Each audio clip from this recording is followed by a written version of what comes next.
Feels like the whole facility is slowly waking up. That aurora is a real mystery. It's almost like magic, really.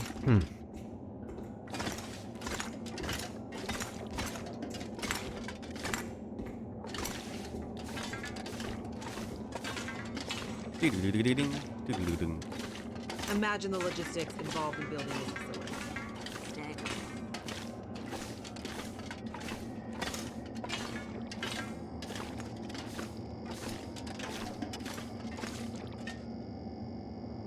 A esperarla, va demasiado lenta, Como que, no sé, me está moviendo de un lado para otro.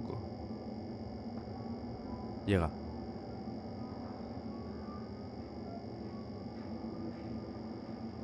Hay algo de fondo,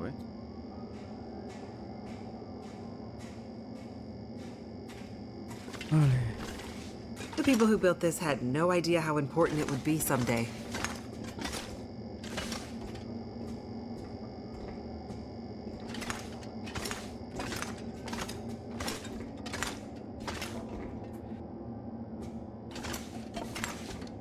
¿La aurora? No, no. O igual sí. Sí que es la aurora.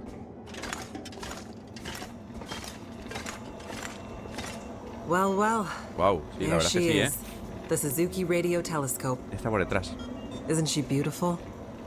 Lit up by the aurora, no less. I've never seen it so bright. It's massive. Let's hope we're not too late.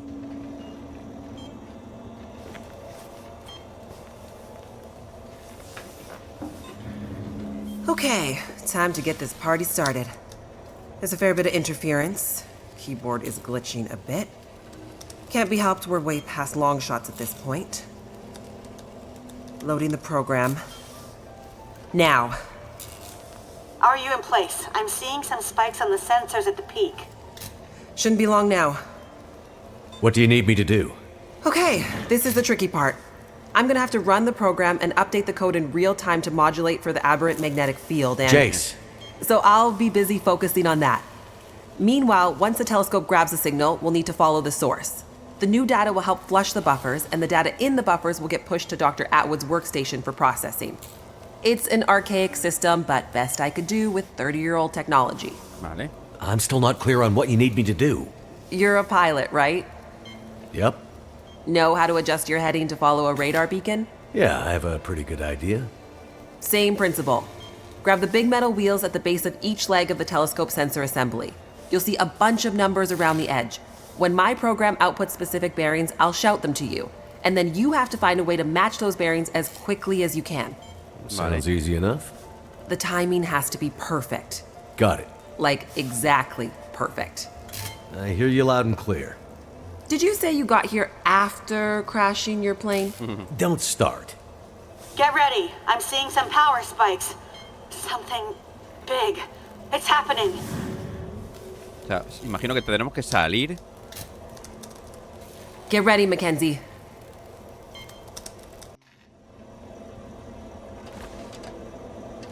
Ah, qué guapo es.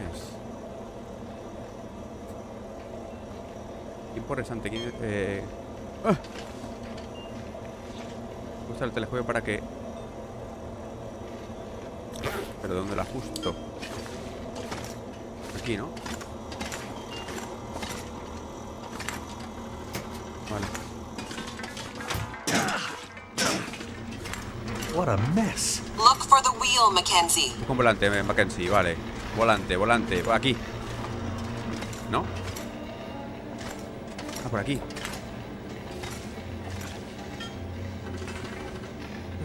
No veo el tiempo, la verdad es que estaría muy guay ver el tiempo. Más que hacer esto. Es de noche. Ah, bueno, claro, si es un telescopio, pues tiene que ser de noche.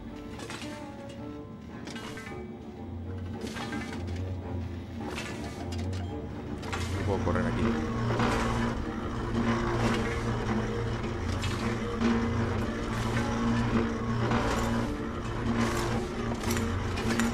Aquí, este de aquí, ¿no? Here we go, 141 degrees.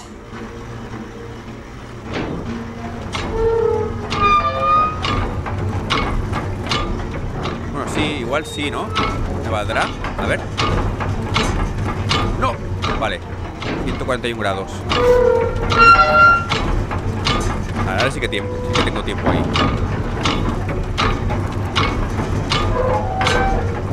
Llegamos. No lo sé.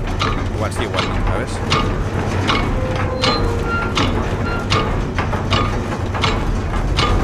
Más justitos, pero bueno, llegamos.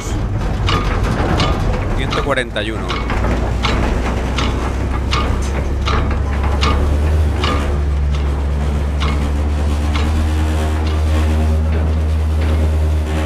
Vale. Ok. ¿Ahora qué?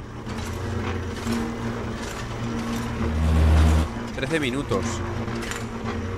¿Ahora qué? ¿Ahora qué? ¿Qué quiere que haga ahora?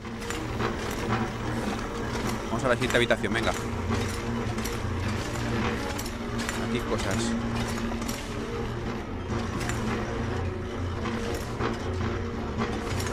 Look for the console with the big wheel on it. Come on, Mackenzie. Una How consola am con I un supposed to volante find grande. anything down here? There's gotta be a way through here.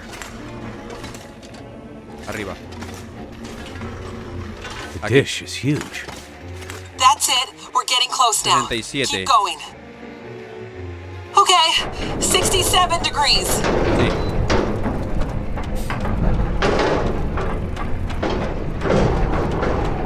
¿Puedo hacerlo más rápido? Sí que puedo darle... Ah, no. Le veis la cara. A ella, digo, el cuerpo. 77.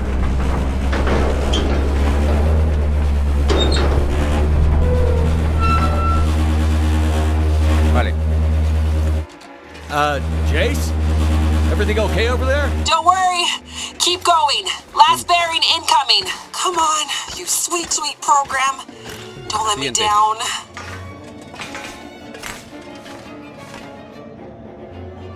Vení por aquí. O sea, tengo la prisa que tengo que tener. 156, Mackenzie. Venga, Get to 156. 156 before the whole thing blows. Venga.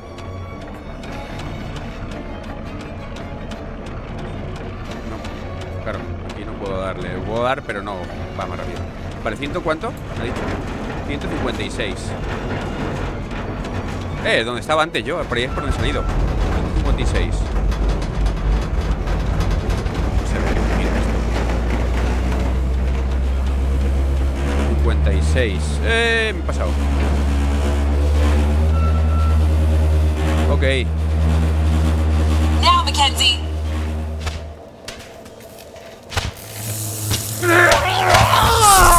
¡Electrocutamos! ¡Ya! Mackenzie! Se ha roto. Rápido. Ahora manual. Wintermute.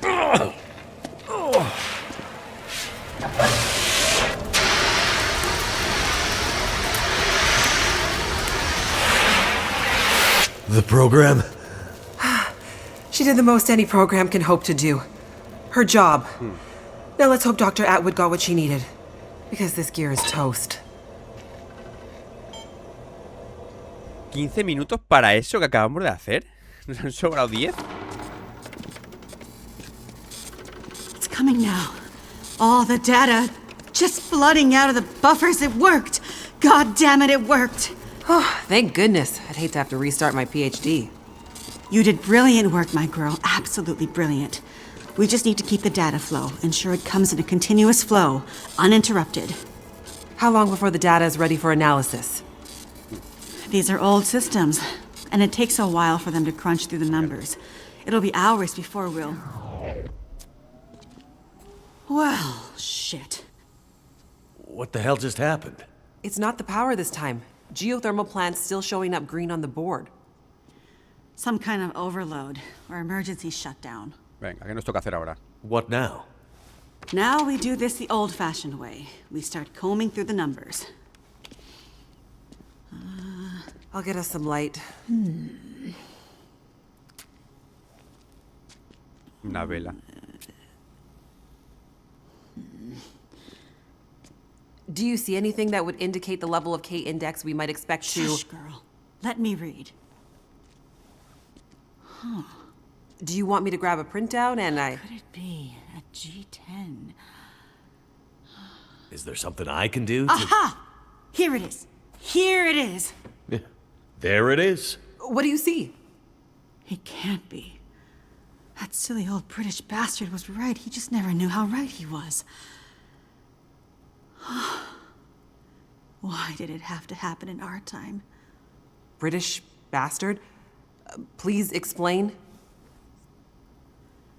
For you to fully understand would take more time than we have. I'd have to go back more than 150 years. I like a good story. I think we deserve some answers. Very well. In 1865, a British scientist and naval officer was tasked with supporting the research of a scientific team, seeking to create a kind of communication that could travel over the air. The Admiralty felt that dependence on the telegraph was holding them back. This Navy man was inspired by stories he'd heard about the Carrington event 6 years prior. At the time, the largest geomagnetic event ever recorded. He had heard that the abundance of static electricity in the air had powered telegraph lines, even after the operators had unplugged them. Fires broke out due to this geomagnetically induced current. It got him thinking. This scientist's research led him all over the world, and he began to piece together a picture of the Earth's geomagnetic profile, and something about the operation of the sun and its effects on the Earth's magnetic field. Remember, this was 150 years ago, and well before they had the equipment to prove any of this. But a theory began to take shape in his mind that suggested the sun went through cycles of geomagnetic activity, waxing and waning, but sometimes spiking inexplicably in dramatic ways. The historical record held evidence of many of these events, but in pre-industrial times, the impacts were more subtle. Even in the mid-1800s, there wasn't enough power infrastructure to really feel the impact of these spikes, so it wasn't of grave concern. But the growing dependence on telegraphy suggested this shouldn't be ignored. And this scientist predicted that if the level of electrification continued to grow exponentially, as was predicted, this would create a serious vulnerability that could be exploited by their enemies at great cost to industry and society at large. He was given a secret commission from the Royal Geographical Society to prove his theories and to come up with a strategy that would ensure the British were in the strongest position to exploit any such geomagnetic disaster. After another decade of research, this scientist began to suspect that this geomagnetic current that existed all around them could impact many other things, and more deeply. He began to study migration patterns of animals and gathered evidence of whale strandings, bird die-offs, and other unexplained mysteries relating to animals' innate abilities to navigate vast distances with great precision without the benefit of modern tools or equipment. Eventually, he knew he had to travel north to the Arctic to really test his theories. And in December of 1865, he took a ship and a crew of Navy scientists and mariners in a specially commissioned research vessel, a modified bomb mortar ship, fashioned after the Terror and Erebus from the ill-fated Franklin expedition. His ship was named the HMS In Tenebris, and he took it and a crew far above the Arctic Circle, along with an array of unique recording equipments he had crafted himself, with the hope of collecting data to support his theories. This scientist and Navy man was Wintermute. Captain Edmund Wintermute. The word in Mackenzie's secret message. It was a person's name. Wintermute's mission was to collect data near the Arctic Circle, and he and his crew were also tasked with the goal of resupplying a small Navy research outpost that had been set up as part of Wintermute's program the year before. Some of the crew on Wintermute's ship was designated as relief for the outpost crew, and Wintermute was meant to bring the replaced men home to their families. A few days away from the Arctic Circle and 2 days from their destination, Wintermute recorded increasingly active aurora and other geomagnetic activity around the ship, including St. Elmo's fire. But he also noticed something else. As evidenced by their journals, many of the crew were having trouble sleeping, with some experiencing full-blown insomnia that worsened as they traveled further north. Some were also beginning to forget things, their journal entries occasionally slipping into childlike language or outright gibberish. 2 days out from their destination, the night watch rang the ship's bell to announce a man had gone overboard. The man, an experienced mariner, had been observed to simply walk off the deck of the ship. By all rights, a calm and dependable sailor. This event shook the crew's morale. Wintermute did his best to keep them focused, but he was still inexperienced as a ship's captain, always more the scientist than sailor or Navy man, and he could tell the men were increasingly becoming anxious, even distrustful. Walked off the ship and straight into the water. Exactly, but things got even stranger after that. When they arrived at their destination, a small island surrounded by sea ice, they found the Navy observation camp that Wintermute had set up the year before completely abandoned. The shelters were mostly destroyed, the relentless Arctic winds having shredded their canvas. The sled dogs were killed, some seeming to have been eaten. Many of the men were found dead, their bodies frozen in their beds, some showing signs of having been attacked or murdered. Yikes. Keep in mind, the Franklin expedition was still fresh in the public imagination during this time, including all the rumors of cannibalism. Wintermute could tell some of his men were nearing their breaking point, so he sent them back to the ship and took only a small group of trusted officers with him to search the rest of the small island. On the far northern side, in an icy bay, they found the remainder of the outpost crew, their bodies frozen solid in the ice. Some appear to have walked in and simply frozen in place. Jesus. And I thought we had it bad.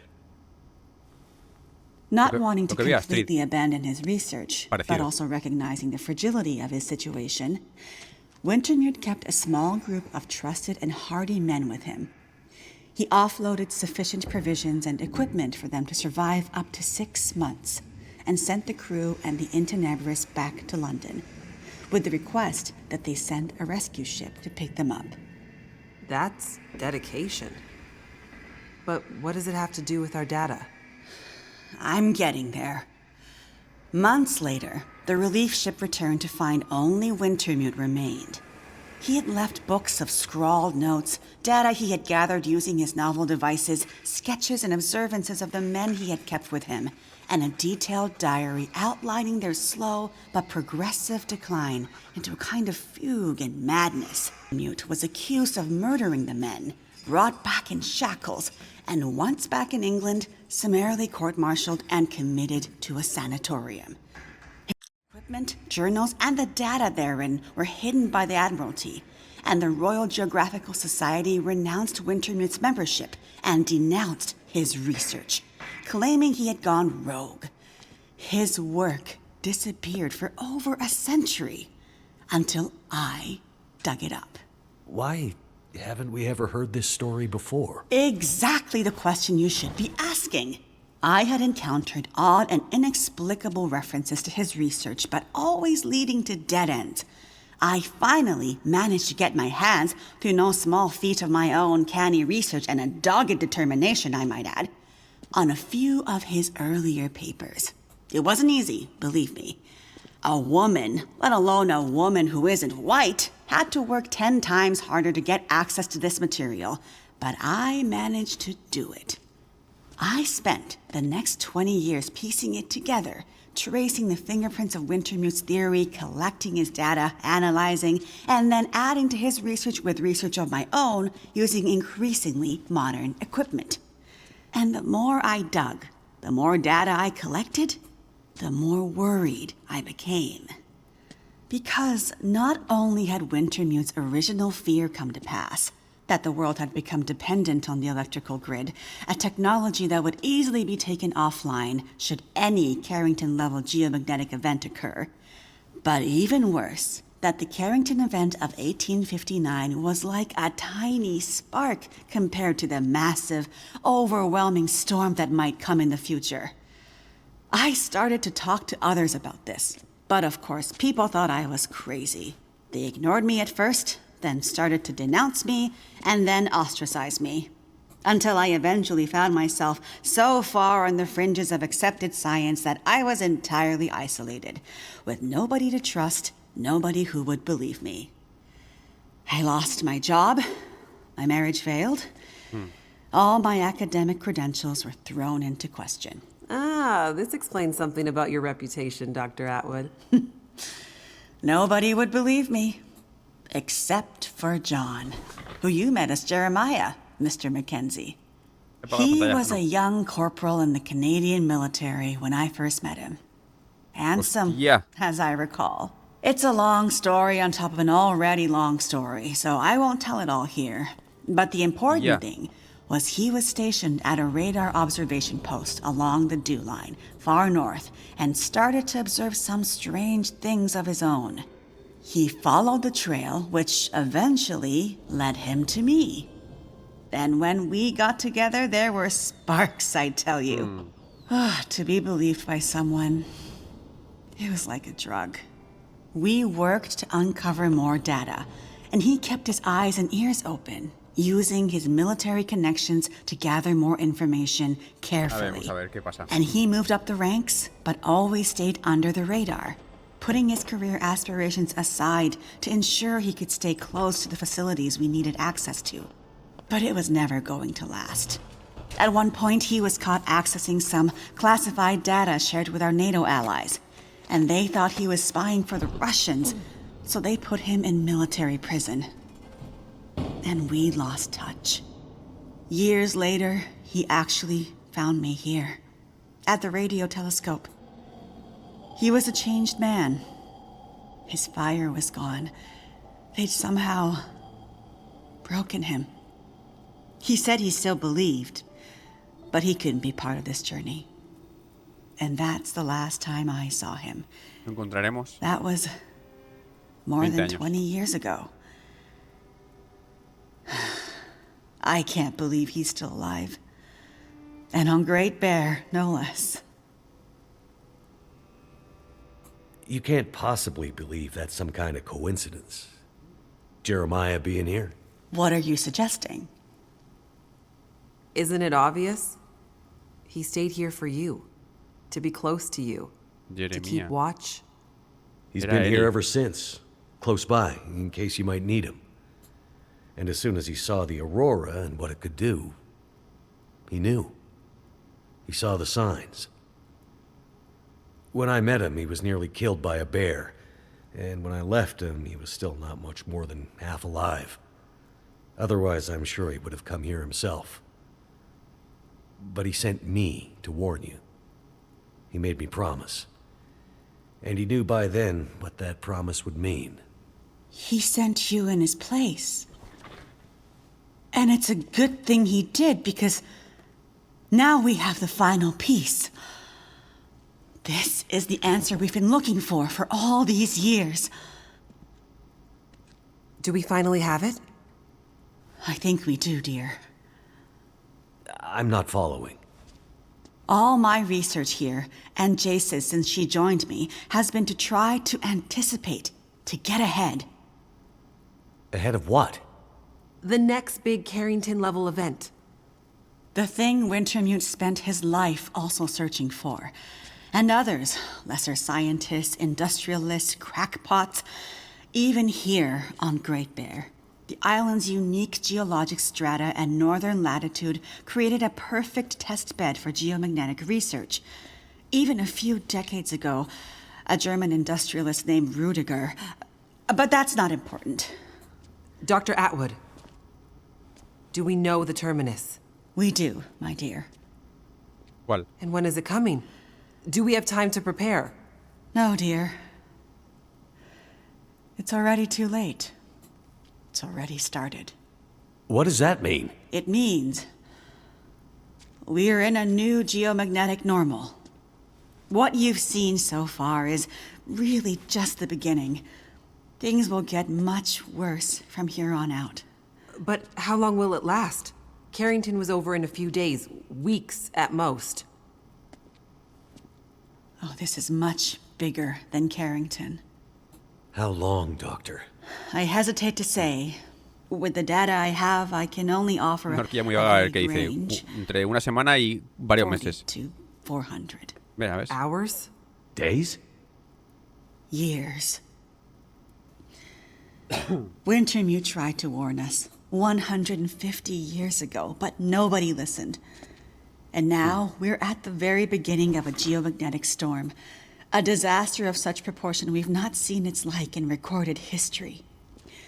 The power grid is down. Everything humanity has built over the last 100 years or more, based on technology, electronics, everything based on the integrated circuit, electricity, it's gone. It's all gone.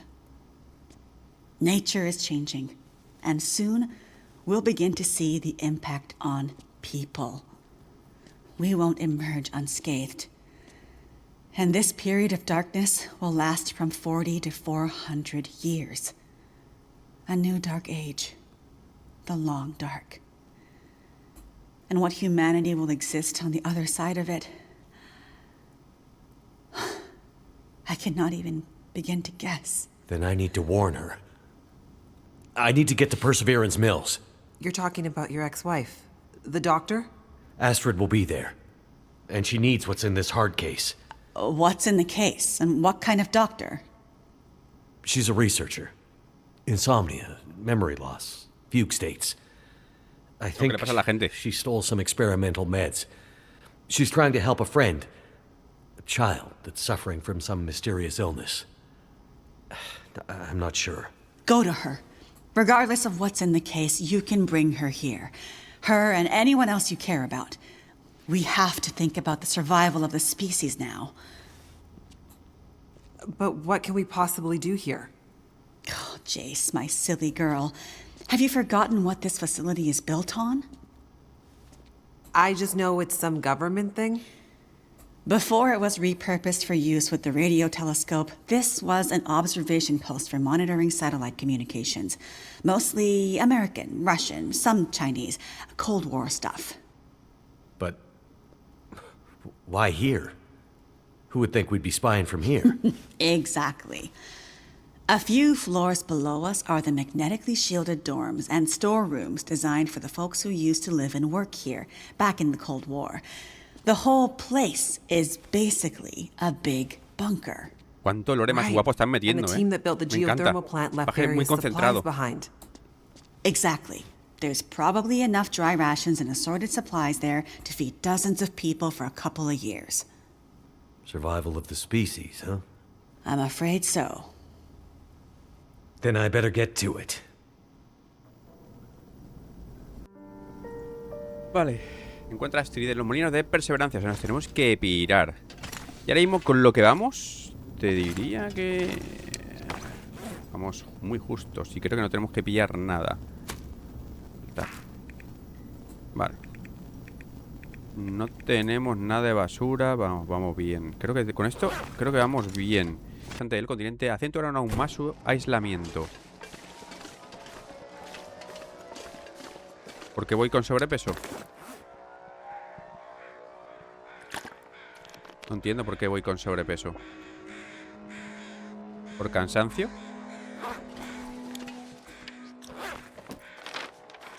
Sí, por aquí.